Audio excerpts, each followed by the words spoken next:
सुप्रभात प्यारे बच्चों। आज फिर हम 9th क्लास से क्षितिज बुक से अध्याय पढ़ने जा रहे हैं जिसका नाम है कैदी और कोकिला। कैदी और कोकिला अध्याय के लेखक हैं माखनलाल चतुर्वेदी।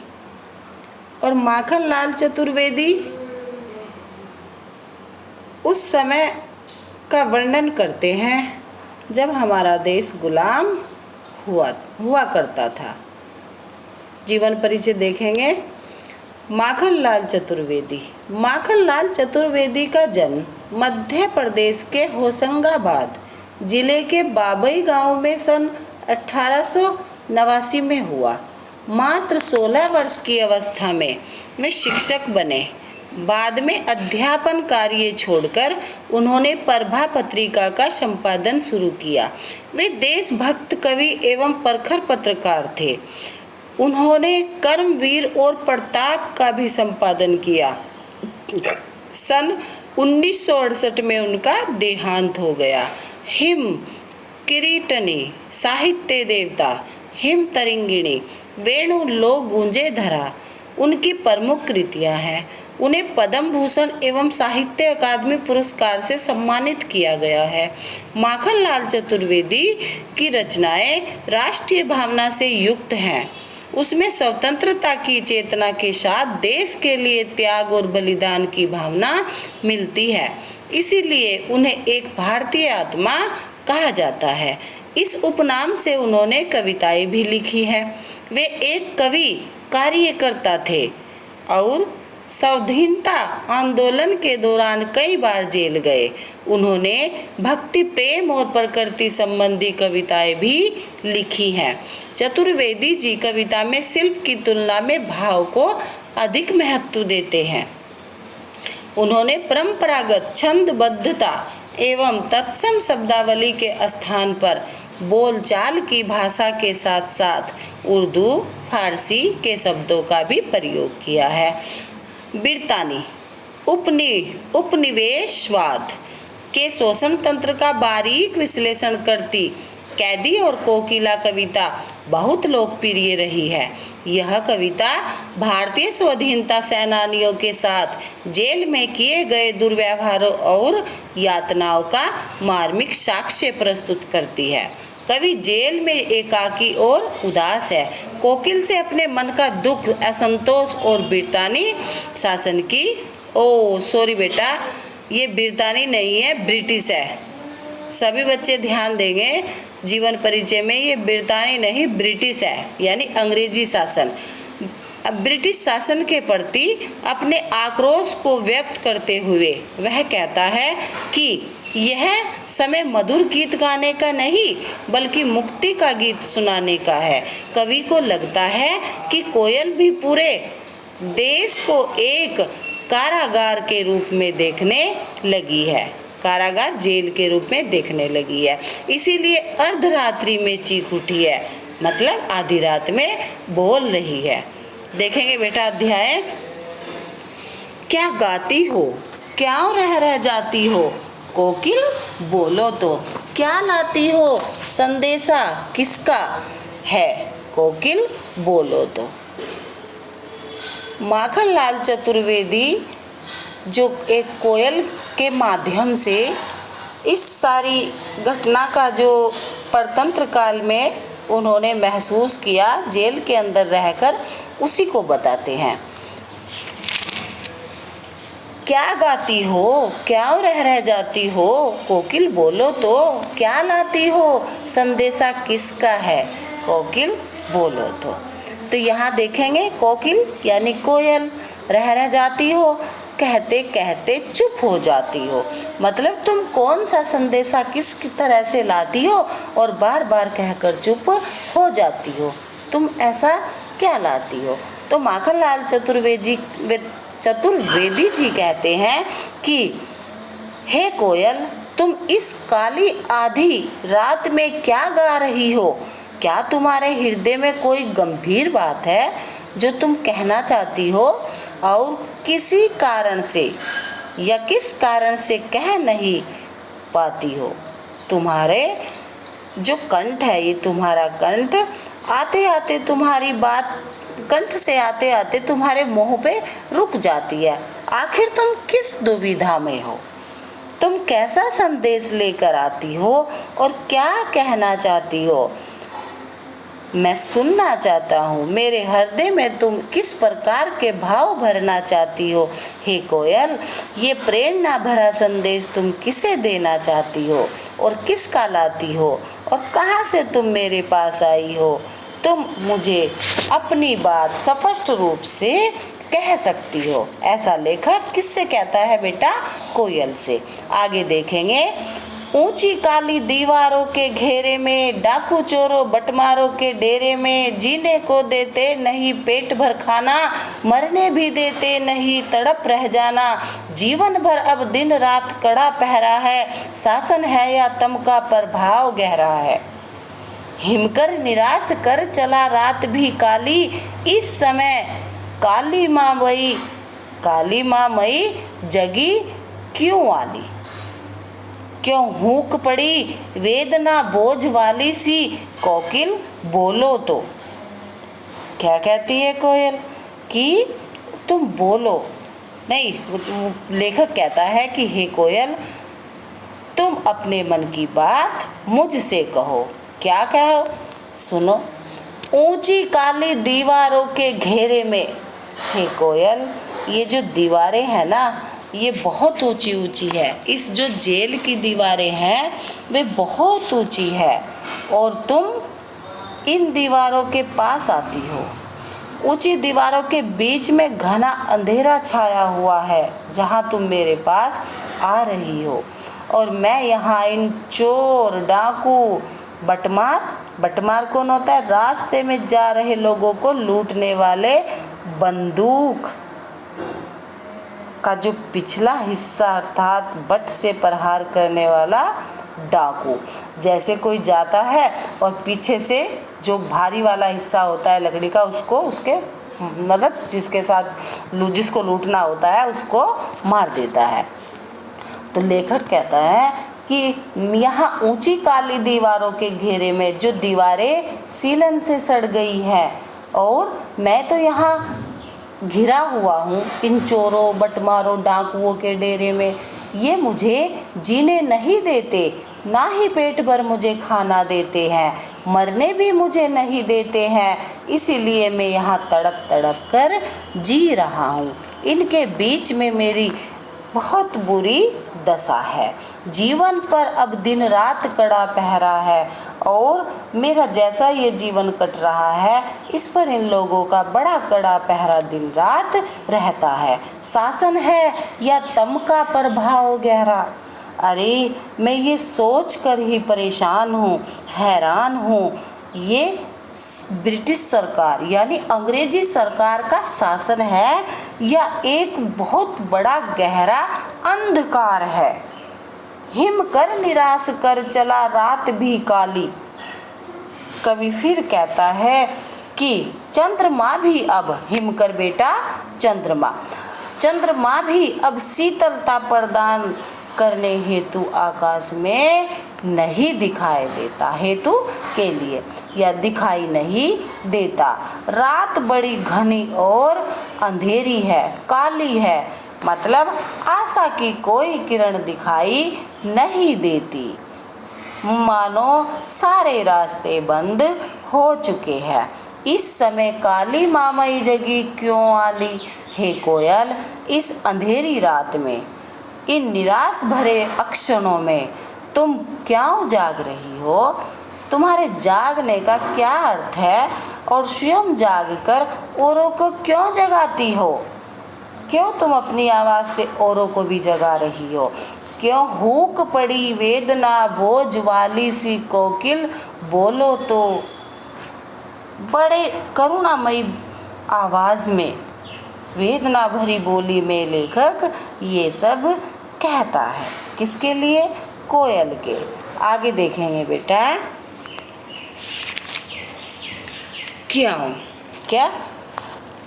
क्या लूटा मृदुल वैभव की रखवाली सी कोकिल बोलो तो कैसे हे कोयल, किसी ने तुम्हारा क्या लूट लिया। तुम मीठे स्वभाव बोलने वाली हो, सबको अपनी कोमलता से मुग्ध कर देने वाली हो। तुम्हारा कौन सा वैभव, कौन सा ऐश्वर्य, सुख समृद्धि लूट लिया गया है जिसकी तुम रखवाली करने के लिए बोल रही हो। हे कोयल बोलो, मुझे बोल के बताओ। आगे देखेंगे बेटा। क्या हुई बावली, अर्धरात्रि को चीखी। कोकिल बोलो तो किस दावानल की ज्वालाएं हैं दिखी। कोकिल बोलो तो क्या देख न सकती जंजीरों का गहना। अभी इसी ऊपर वाले को ही देखें। क्या हुई बावली, अर्धरात्रि को चीखी। हे कोयल, क्या तुम बावली हो गई हो, पागल हो गई हो जो आधी रात को चीख रही हो। कोकिल बोलो तो किस दावानल की ज्वालाएं हैं दिखी। हे कोयल, किस जंगल की आग को देख कर आई हो। दावानल जंगल में लगने वाली आग। तुम किस जंगल में लगने वाली आग की लपेटें देख कर आ रही हो, जरा बताओ तो। हे कोकिल मेरे साथ बोलो, हे कोयल मेरे साथ बात करो। आगे देखेंगे बेटा। क्या देख न सकती जंजीरों का गहना, हथकड़ियाँ क्यों यह ब्रिटिश राज का गहना। कोल्लू का चरकचू जीवन की तान, गिट्टी पर उंगलियों ने लिखे गान। हूँ मोट खींचता लगा पेट पर जुआ, खाली करता हूँ ब्रिटिश अकड़ का कुआं। दिन में करुणा क्यों जगह रगलाने वाली, इसलिए रात में गजब ढा रही है आली। देखो कितनी अच्छी लाइनें आई है। इस शांत समय में अंधकार को बेद रो रही क्यों हो। कोकिल बोलो तो चुपचाप मधुर विद्रोह बीज इस भांति बो रही क्यों हो। कोकिल बोलो तो। कितनी करुणामयी पंक्तियों में लेखक ने इन बातों को कहा है। देखेंगे बेटा। कोल्लू होता है सरसों आदि से तेल निकलने वाली देसी मशीन, यानी उसमें सरसों, तिल, अलसी किसी भी चीज़ का तेल निकाल लिया जाता है। चरकचू कोल्लू चलने की ध्वनि होती है जो चूं चूं की आवाज़ करता है। गिट्टी पत्थर के छोटे छोटे टुकड़े होते हैं, रोड़े टुकड़े भी नहीं, रोड़े बोलते हैं उनको। मोट पुर चरसा कुएं से पानी निकालने का चमड़े का डोल होता है। और जुआ छोटी लकड़ी का। आगे देखे बेटा। क्या होता है वो छोटी लकड़ी का मोटा लट्ठा जो बैलों के कंधे पर रख दिया जाता है। हम नहीं जानते, आप लोगों को पता है, लेकिन हमें पता है इस बात का। आगे देखेंगे बेटा। क्या देख न सकती जंजीरों का गहना। हे कोयल, क्या तुम मेरी इस जंजीरों का गहना नहीं दे सकती। मैंने जो ये ब्रिटिश शासन की बेड़ियाँ पहनी है, क्या तुमसे ये नहीं देखा जाता। हथकड़ियाँ क्यों, यह ब्रिटिश राज का गहना। ये हथकड़ियाँ नहीं है, ये तो ब्रिटिश शासन का गहना है जो हमने उसको ऐसा समझ के पहना है। कोल्लू का चरकचू जीवन की तान, गिट्टी पर उंगलियों ने लिखे गान। हे कोयल, दुखी मन से ऐसे बात नहीं करनी। यदि तू इन बंधन की श्रृंखला समझकर दुखी होती हो तो समझ ले कि ये बंधन जंजीरें नहीं है। क्यों? हमारे लिए जेल के कोल्लू की चरकचू की ध्वनि जीवन संगीत बन चुकी है।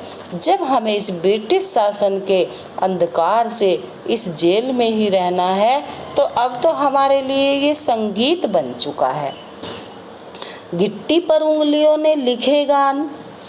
उसका कहना है कि हमें उसमें आनंद आने लगा है, इन गीतों में हमें आनंद आने लगा है। हो मोट खींचता लगा पेट पर जुआ। और ये जो हम जेल के कोल्हू की जो ये है ना, मतलब कंधे पर जब बैल चरखी में चलते हैं, कोल्हू में चलते हैं, तो उनके कंधे पर जो जुआ रखा जाता है, उसी प्रकार इनके दंड को हम स्वीकार करते हैं। खाली करता हूँ ब्रिटिश अकड़ का कुआ और मैं इनके सामने कमजोर नहीं पड़ता। मैं इस ब्रिटिश शासन की अकड़ को खुशी खुशी बर्दाश्त करके इनकी अकड़ को दूर करता हूँ। दिन में करुणा क्यों जगे रुलाने वाली, इसीलिए रात में गजब ढा रही आली। कवि कोयल से कहता है कि क्या तुम दिन में इसीलिए नहीं बोलती कि कभी तुम्हारी इस वाणी को सुनकर रोने लगे, ये कैदी रोने लगे, इसीलिए तुम रात में ऐसी अपनी इस बोली से गजब ढा रही हो। हे कोयल, इस शांत समय में अंधकार को बेद रो रही हो। ये मतलब क्यों रो रही हो? कवि का कहना है कि शांत समय में, रात कैसी होती है, सन्नाटा भरी होती है, और तुम इस शांत समय में इस अंधकार को चीर कर, बेद का मतलब यानी चीर कर, तुम इस अंधकार को चीर कर क्यों रोती हो, क्यों बोल रही हो?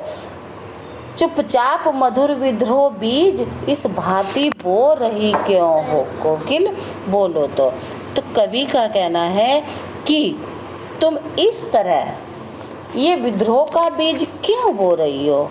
तुम ऐसे अपने इस आवाज़ से क्या बताना चाहती हो, किसके मन में क्या डालना चाहती हो? हमारे हृदय में विद्रोह का बीज बो रही हो?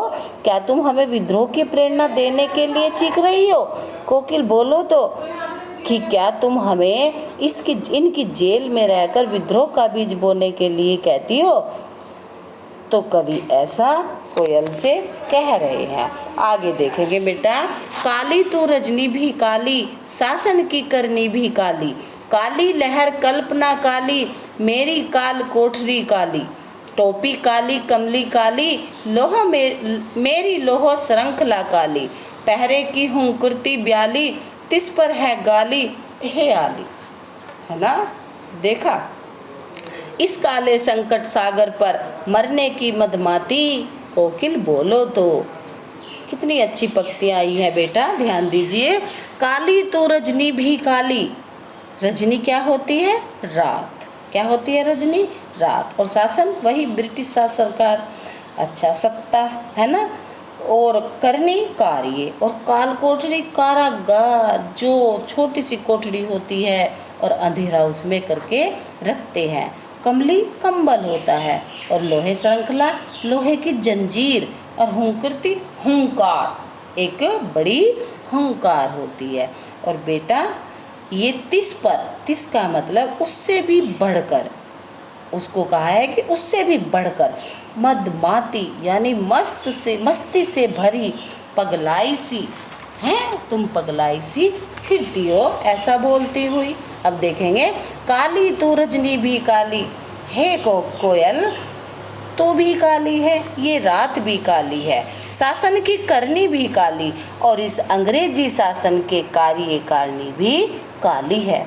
काली लहर कल्पना काली, और इसी की वजह से काली लहर फैली हुई है, और सोच कल्पना सभी काली है। मेरी काल कोठरी काली, और जिस कोठरी में मैं बंद हूँ वह भी अंधेरे से काली है।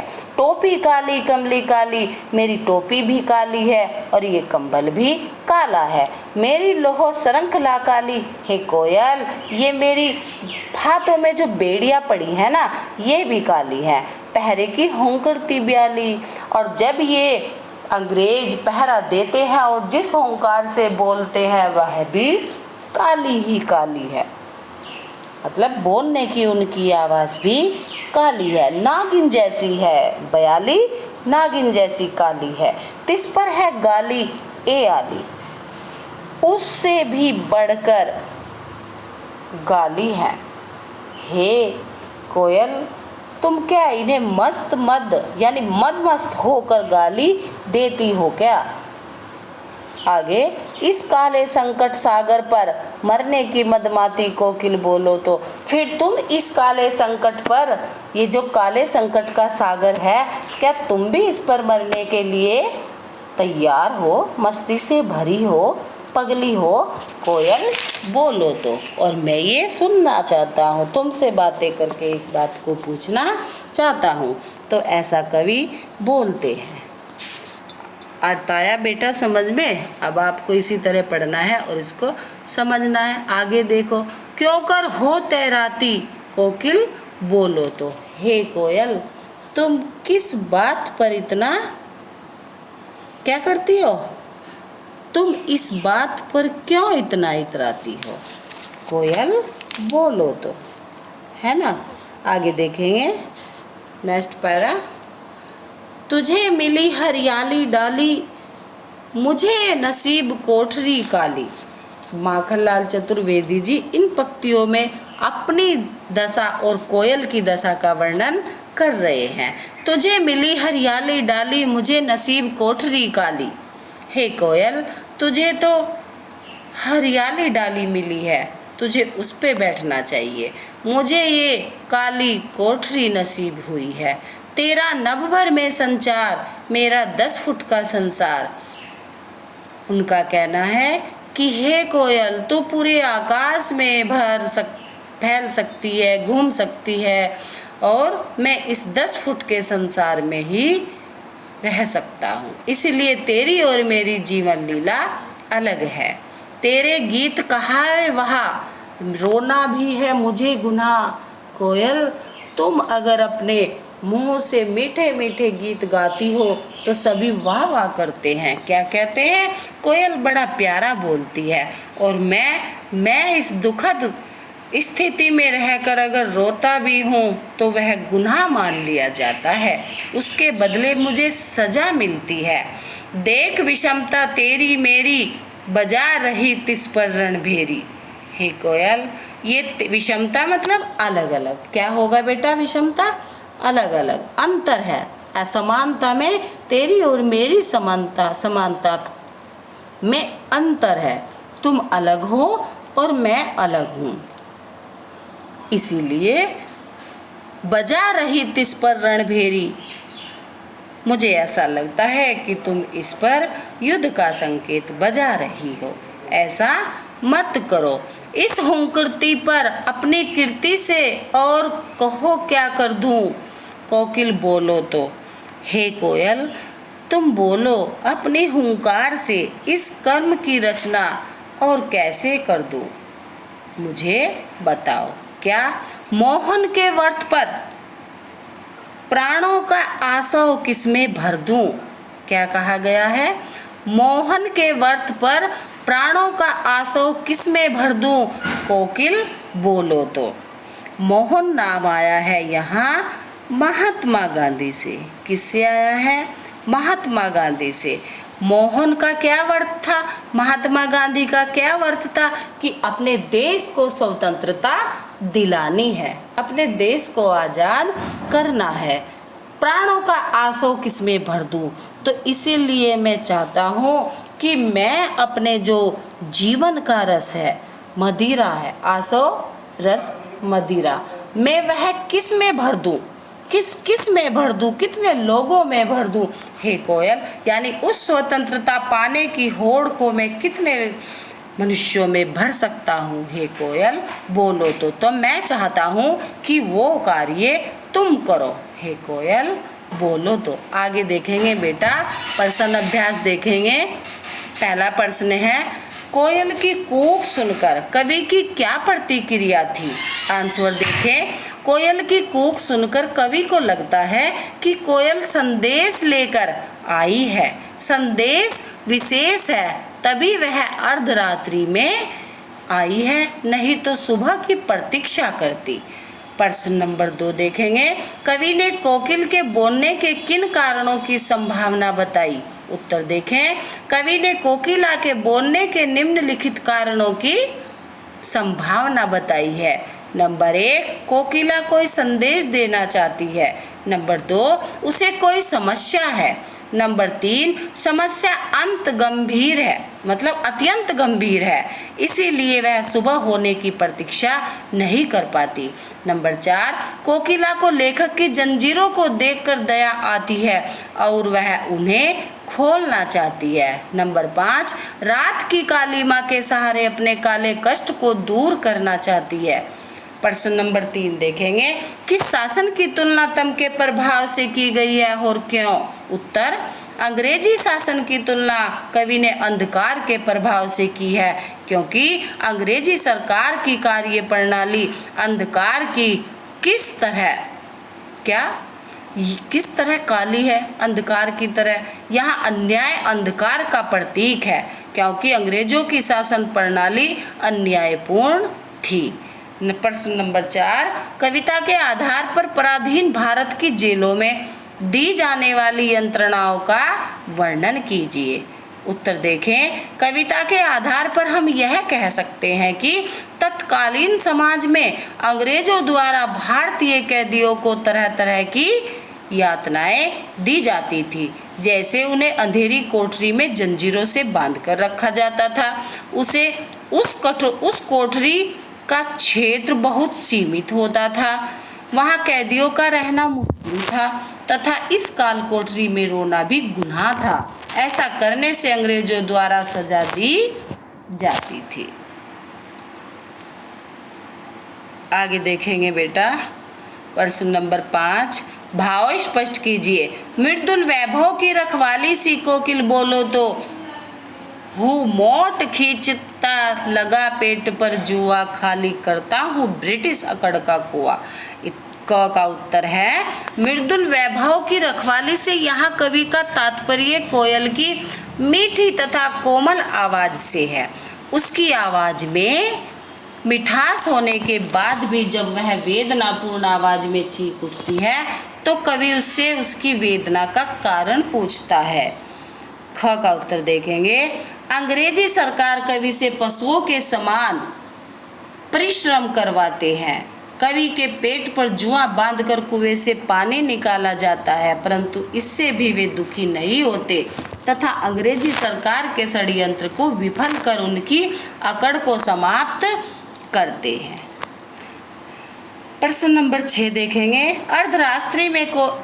अर्धरात्रि में कोयल की चीख से कवि को क्या अंदेशा है। उत्तर देखे बेटा, आधी रात में कोकिला की चीख से कवि को यह आशंका होती है कि कोकिला को किसी प्रकार का कष्ट है। कवि को लगता है कि वह किसी डाकू के कैद में है जो कि उसे पेट भर खाने को नहीं देता। उसे तरह तरह की मानसिक यातना तथा शारीरिक यातनाओं को सहना पड़ता है।